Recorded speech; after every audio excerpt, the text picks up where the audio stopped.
You're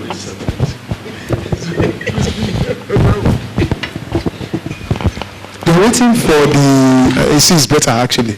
Yes. So you are waiting for that utopia that is not going to come.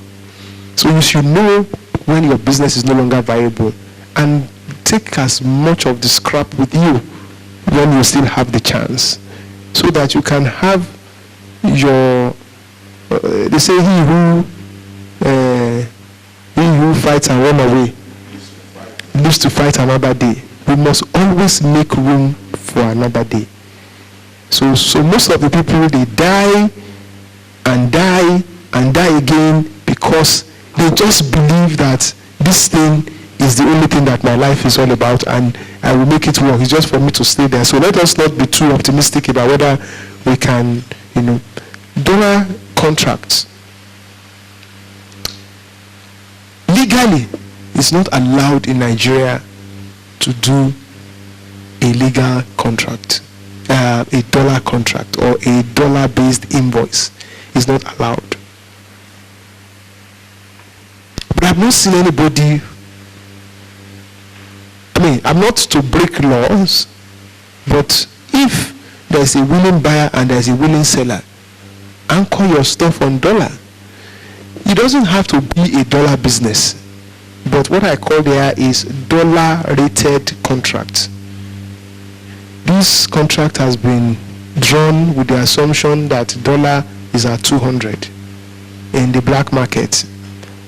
We will be open to review at the same rate if it goes worse than 10%.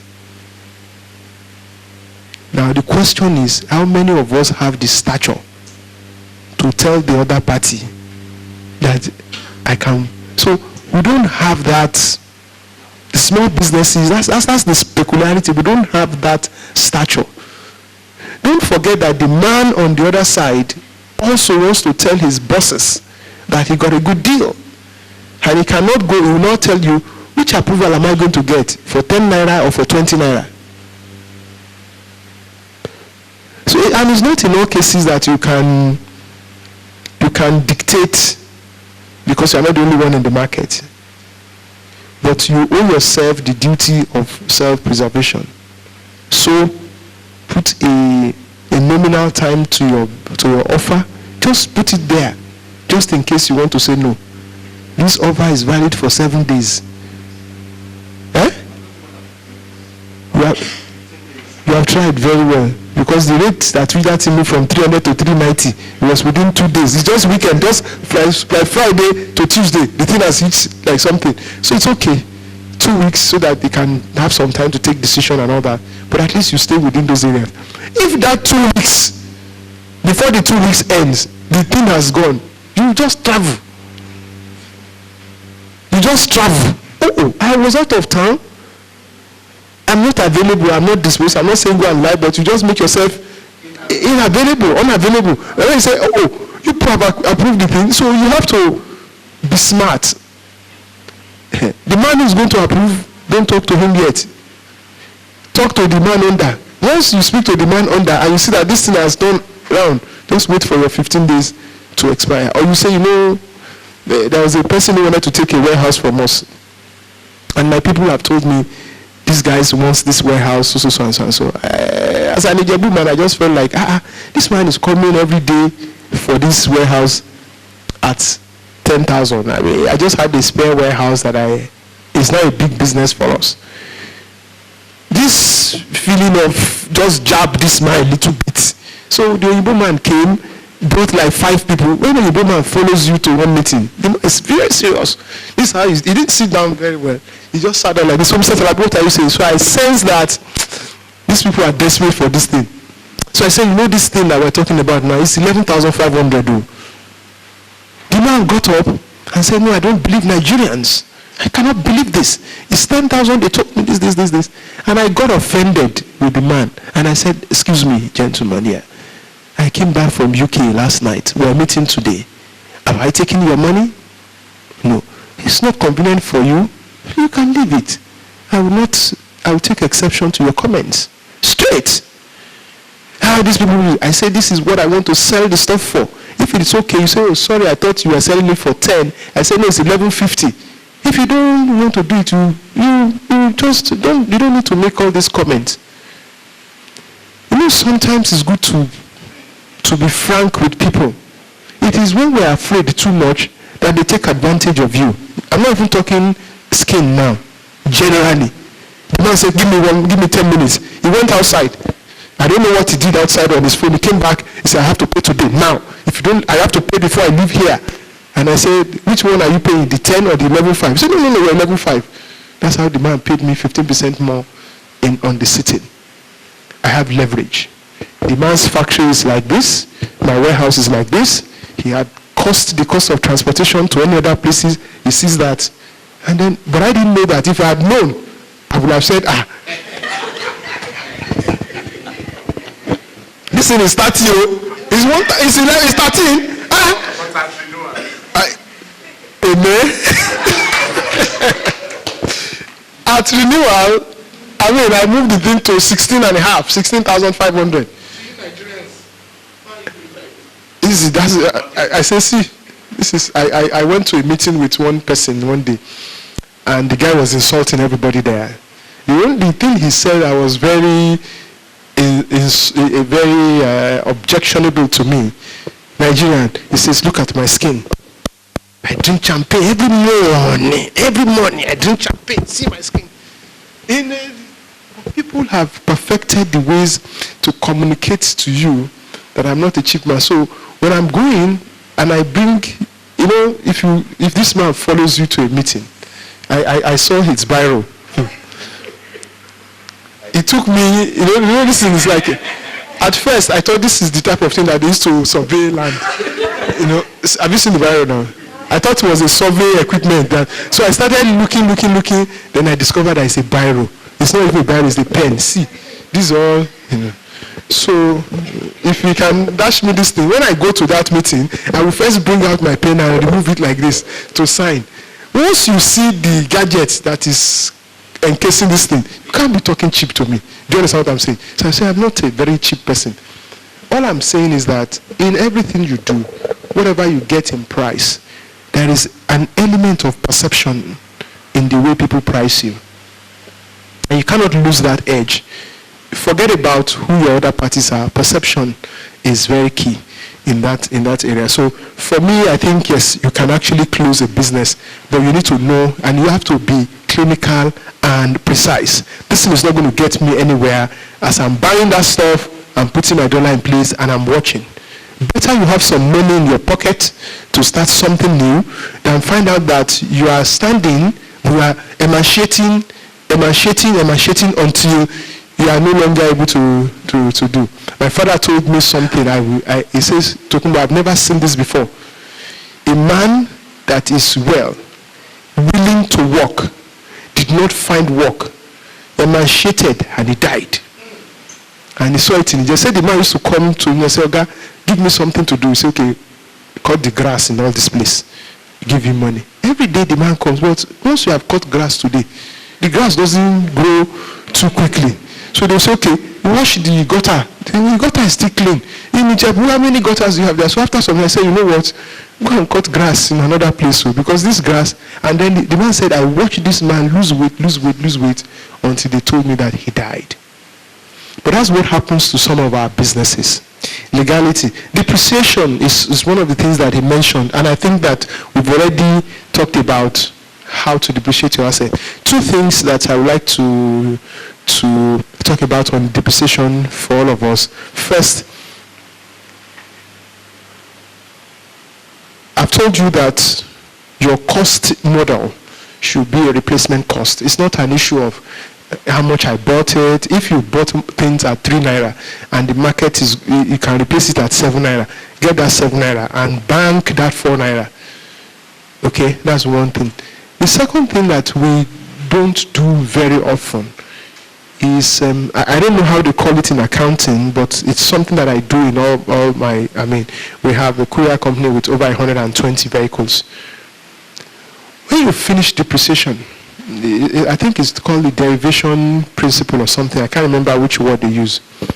I say to my guys, you bought a car you depreciate the car for 4 years. Your depreciation is now 0. But you are still using the car for the business.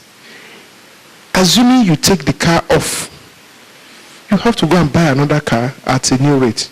So, for me to know that your business is viable, I cannot be subsidizing that business with the depreciation that I've made in the past and say, okay, now this man has finished paying for this camera, so this camera is worth nothing. And so when he's looking at his cost of production, I'm a manufacturer. So when you're looking at your cost of production, you're now saying, the machine is free. I paid for the house. I've paid for everything.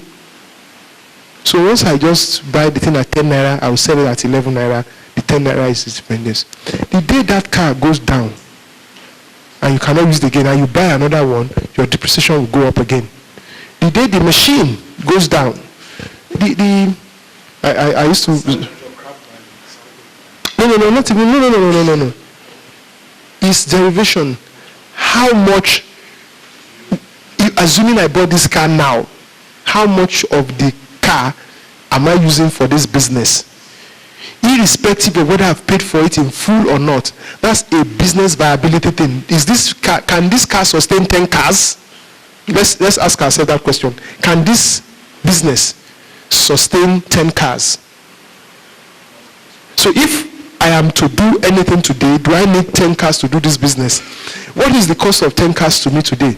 1 million a month. Can this business take 1 million a month? Even if I paid for the car fully. Because a day is coming that car is going to grind to a halt and you need to put it back. Most of the banks don't get into that disposition because once it is 4 years, they sell the car to the beneficiary and they buy another one. So their own is the same. But look at it this way. When it is 4 years to you, you sell the car to the company and buy it back again. So that there will be, so instead of doing all that rigmarole, just say, for your management accounting, for your ability to test whether this business can hold it, yes. I had a case, in my own company, I don't sell cars to people. Clear. And I'm very happy that I didn't follow that. The kind of money that banks are making is okay, but for manufacturing, you got to be careful. I don't know how many people use Prado in one of my businesses. And we saw Prado go from 5 million to 8.5 to 15 million now. So if I give you the car in 4 years, the car that I bought 8 million, I've given you now, you want to buy the car again, is 15. There are 8 of you using that stuff. So every 4 years, I have to start 15 times 8. That's 120 million naira. Every 4 years, you'll be buying 120 million. Which business, apart from bank, where they are cheating us with money, can, you know? So we need to be careful. But you see, that is the difference between owner-managed business and contract manager. A contract manager is thinking of how he will take that car home at the end of 4 years. Because he cannot take it home alone, he will make it a general this thing for everybody so he can take his own home. But owner manager, you are looking at it. So after 4 years, one of my general managers came and said, "Oh God, this my car is very bad. Very bad. It can't even go.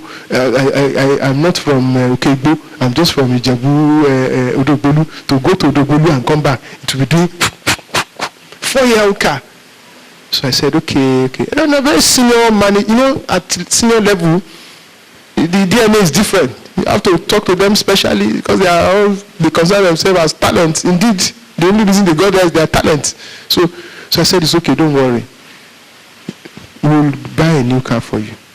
So we bought it's a CRV, but because she'd been using it 4 years when she was at this level, now she had matured to big man level GM. So we bought a Prado for her.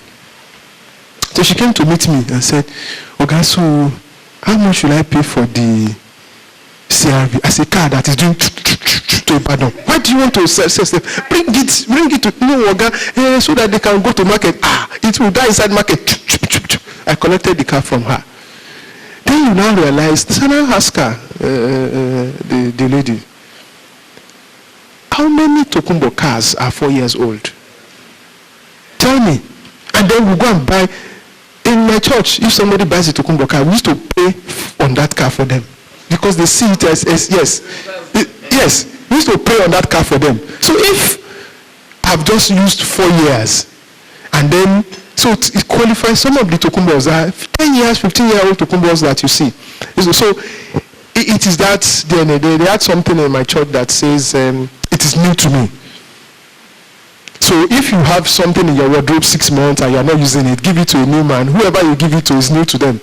So, you know, my very sharp boys, I just bought a Range Rover, a new one. The man came to me and said, "Okay." So they say if you see something you like, you can go to them and say, "It is new to me." So that this thing you are using and you can give it to me is new to me. So the man came to me and placed his hand on the car and said, "Sir, it's new to me." I said, "Unfortunately, it is new to me too." So it is new to us at that point in time. So I looked for my operations manager who doesn't have a car. I said, "Take this thing to service center, clean it up, paint it." So I called the boy. I said, you've been in this company for 10 years now. I said, "Yes, sir." I said, "Do you like that car?" I said, "Yes." "Go and test drive it. If you see the gadgets, baby on board, you can make everything." The boy just change it. When he's driving it in the compound, you see the boy. So I called the guy. "See this boy now. Tell me how that guy will leave me." So I have used one stone to kill 2 birds. But so we need to be careful in terms of ego on what we do. The last one is the DNA. What is the DNA of the businessman today? I don't know what good English to use, but I would just say shine your eyes. You need to be in tune with everything. What is happening in your market? What is happening in your substitute? What is happening around you? Where are the opportunities? Don't have a stereotype mind that I am a printer. So when they say anything, say, no, I'm a printer. Did they born, apart from, who is from Niger Delta here? Nobody. They are the only ones that they born, that they call them ambassador, governor in their birth certificate. You have seen it like this. Niger Delta people. When they born their children, they will call him ambassador, governor, manager, director. That's the only one that can say, "I'm a director, I cannot do anything else." But if you are not born as a manager or ambassador, if you're ambassador and they don't make you ambassador, what will you do? But for me, I'm a printer when it's convenient. But you don't have to put yourself in a box because everybody sees you as a pharmaceutical dealer. And so when somebody brings an opportunity for you, you are not shining your eyes to it. So you should shine your eyes. So the DNA for anybody who's going to make it in the dispensation that we have is that you must be able to shine your eye. New opportunities are going to come. I've never seen a situation like this that will not throw out new millionaires. Do you want to be part of that group, or you're just going to say, "I'm going to be emancipating on the spot"? Thank you. Keep on trying to roll the ball. So shine your eyes. How? And because I actually did my training in this room, this particular room, I remember one of the things we were taught then, which was Porter's 5 forces. You know, when you say you look at government, you look at competitors, you look at substitutes, you look at technology, you sort of look at the whole at the things that can affect you.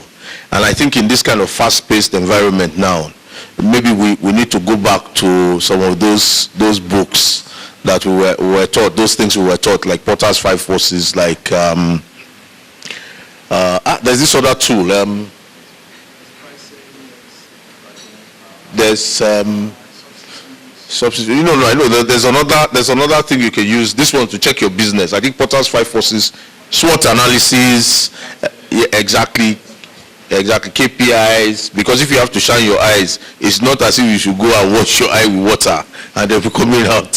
So that's part of it.